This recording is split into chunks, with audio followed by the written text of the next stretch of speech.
In today's video, I'm going to teach you how to validate answers, number text. By the end, you'll know how to set clear rules in Google Forms so people enter exactly the kind of response you need. Start by opening your Google form. Make sure you're looking at the form you want to adjust, and then click the specific question you want to validate.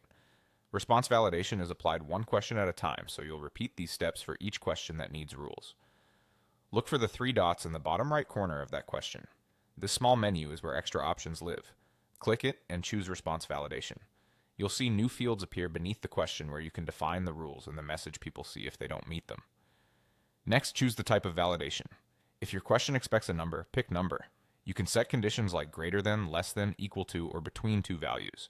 For example, you might require a number greater than 0 for quantities, or between a minimum and maximum to keep values within a range. This helps prevent typos and keeps your data consistent. If decimals matter, consider stating that in your question text so respondents know what's acceptable. If your question expects text, switch to text. You have options such as contains or does not contain to check for specific words or characters. You can also choose email format to ensure the entry looks like a valid email address, URL to require a properly formatted link, or length to limit the minimum or maximum number of characters.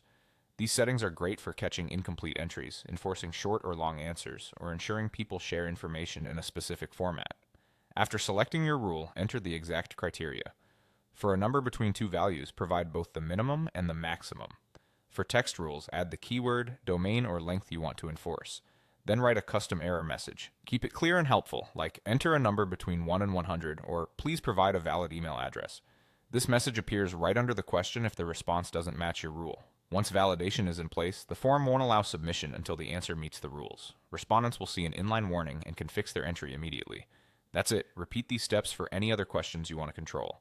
With response validation, you'll reduce errors, save cleanup time, and collect more reliable data from the start.